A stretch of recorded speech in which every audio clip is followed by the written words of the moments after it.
bloom. And though summertime is fleeting here in Chicago, a Southside gelatin artist captures the floral fantasy year-round with a sweet twist. Chicago Tonight's Erica Gunderson has a story. There's no limit to what you can do with gelatin. Actually, like the clear gelatin is your blank canvas. The gelatin dessert. For some, gelatin is a jiggly retro novelty, the province of church potlucks and school lunches. But in Mexican culture, gelatins, like the astonishingly realistic blossoms Angelica Aguilar makes in her Englewood kitchen, are not just a sweet treat, but an art form. Koi fish, birds, flowers, butterflies, bees, anything that comes to your mind you can put in the gelatin. Aguilar was born in Mexico, but she didn't develop an interest in making gelatin art until she was a young adult in Chicago.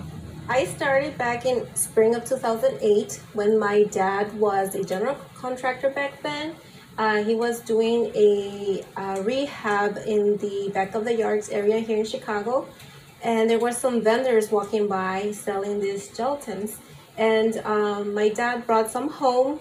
And when he showed them to me, I was totally mind blown. The gelatin flower fascinated Aguilar, but she says the vendors weren't willing to teach her how to make them. So she started poking around for ways to teach herself.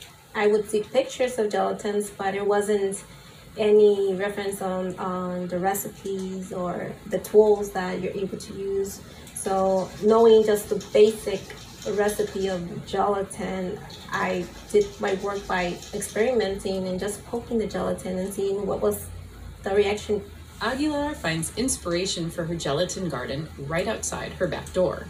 I always love to walk around my garden and stare at the flowers. I focus on the shape, the folds, the little details that each petal has on each flower. In order to faithfully render each flower's unique frills and ruffles in gelatin, Aguilar has handcrafted stainless steel tools she calls gubbia needles. The word gubbia is an Italian word for chisel, and it kind of works like a chisel by molding the cut inside the gelatin. And these are attached to a lower lock syringe. Today, Aguilar makes custom gelatins for events, like weddings, cotillions, and baby showers.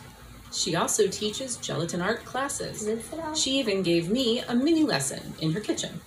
It's all about the movement that you do with the needle. What I like about this best is that you can cover up all of the ugliness on the underside of it. Just flip it over, it's fine. Yeah, no one will ever know.